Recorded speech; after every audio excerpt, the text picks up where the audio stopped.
ఈ వీడియోను మీకు సమర్పిస్తున్నవారు Godavari Krishna cooperative society limited. కలియుగ వైకుంఠం తిరుమల దివ్యక్షేత్రంలో తిరుమల తిరుపతి దేవస్థానములు నిర్వహించే వార్షికోత్సవాలలో జ్యేష్ఠాభిషేకం ఒకటి. జ్యేష్ఠమాసంలో శుక్లపక్ష ఏకాదశి, ద్వాదశి, త్రయోదశి రోజుల్లో ఈ ఉత్సవాన్ని అత్యంత ఘనంగా నిర్వహిస్తారు.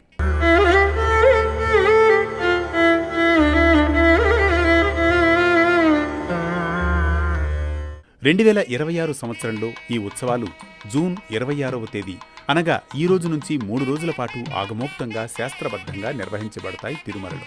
జ్యేష్ఠాభిషేకం సందర్భంగా ఈ కవచాలను తొలగించి సుగంధ ద్రవ్యాలు, పాలు, పెరుగు, తేనె, చందనం, పసుపు, పవిత్ర జలాలతో మహాభిషేకం నిర్వహిస్తారు. ఈ ఉత్సవం 3 రోజుల పాటు జరుగుతుంది. మొదటి రోజు వజ్రకవచం.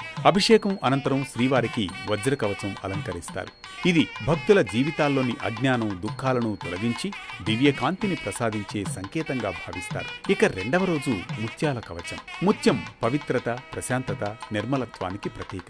భక్తుల హృదయాల్లో శాంతి, భక్తి, వినయాన్ని పెంపొందించాలని సూచిస్తుంది. ఇక మూడవ రోజు బంగారు కవచం. బంగారం ఐశ్వర్యానికి మాత్రమే కాదు, దైవ తేజస్సుకు కూడా చిహ్నంగా భావించబడుతుంది. భగవంతుని కృపతో జీవితం ధర్మ మార్గంలో ప్రకాశించాలని ఈ అలంకారం సూచిస్తుంది.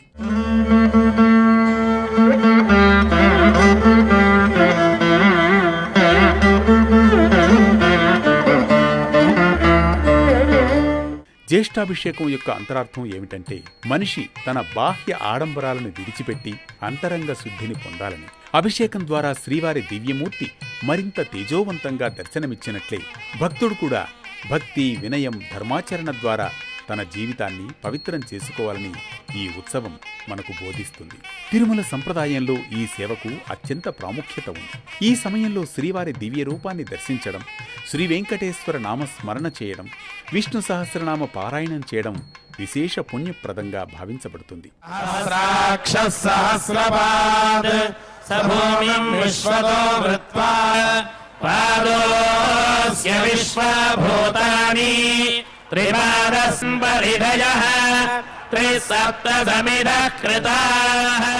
జ్యేష్ఠాభిషేకం అనేది కేవలం ఒక ఆలయ ఉత్సవం మాత్రం కాదు.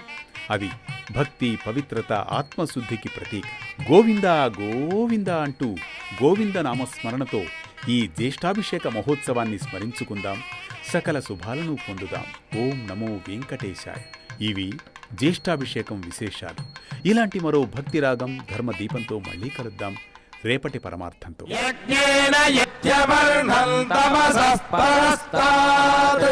తమేవం విద్వానమృత ఇహ భవతి.